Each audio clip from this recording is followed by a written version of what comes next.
आने वाले दिनों में हमारे संगठन की एक बैठक होने वाली है।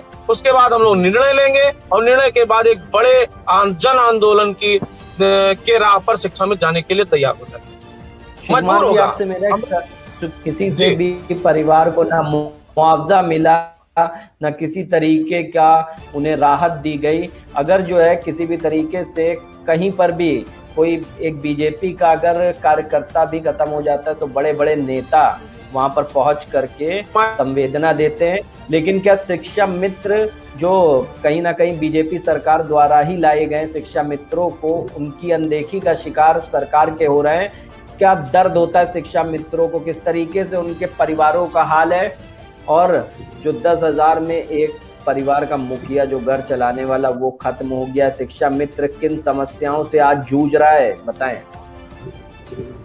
शिक्षा मित्र बहुत बड़ी समस्या से सर जूझ रहा है। एक एक शिक्षा मित्र के घर में वो स्थिति हो गई है कि बच्चों की फीस, बूढ़े माँ बाप की दवाई, बच्चों की पढ़ाई और कहां से हम लोग अपना घर खर्च चलाएं। 10,000 में क्या हो सकता है ये पूरे समाज को पता है।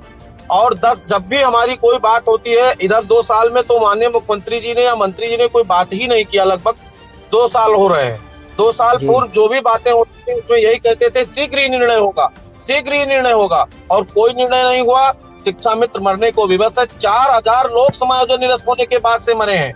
सैकड़ों लोग तो पंचायत चुनाव में मरे हैं, और पंचायत चुनाव में भी तमाम संघर्ष के बाद अब हमारे लोगों का नाम शामिल किया गया है कि जो लोग कोविड के तहत मरे हैं उनको भी सरकार जो अभी राशि देने जा रही है उसमें हमारा नाम अब शामिल हुआ है।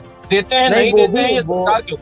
शिव कुमार जी, वो भी तो सुप्रीम कोर्ट की फटकार के बाद सरकार कर रही है ना।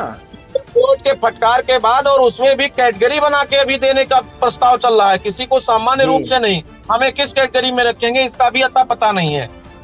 इसलिए सुप्रीम कोर्ट ने कहा है कि अगर कोई भी कोविड काल में जिसकी भी मृत्यु हुई है, किसी भी तरीके से हुई हो, उसको जो है कोविड मृत्यु ही माना जाए, उसके साथ में किसी भी प्रकार से कोई भी वो चीजें ना सोची जाए। लेकिन फिर भी आप बता रहे हैं कि सरकार उसके अंदर भी कैटेगरी बना करके ही मुआवजा देगी। जी अमित जी, देखिएगा अभी जब सरकार को पैसा देना होगा तो उसमें कितनी कैटेगरी बनेगी, कौन सा कर्मचारी किस बूथ लेवल पे, उनका क्या सिस्टम था, पीठासीन थे कि तृतीय थे कि द्वितीय थे, शिक्षा मित्र था कि अनुदेशक था। इस प्रकार से इनके तमाम उसमें लाइन होंगे। और अगर सद्बुद्धि हो ना करें तो बहुत अच्छी बात है, यद्यप, और नहीं तो पूरी हमारा जहां तक अपना मानना है कि निश्चित रूप से क्राइटेरिया बना के पैसे का भुगतान करेंगे।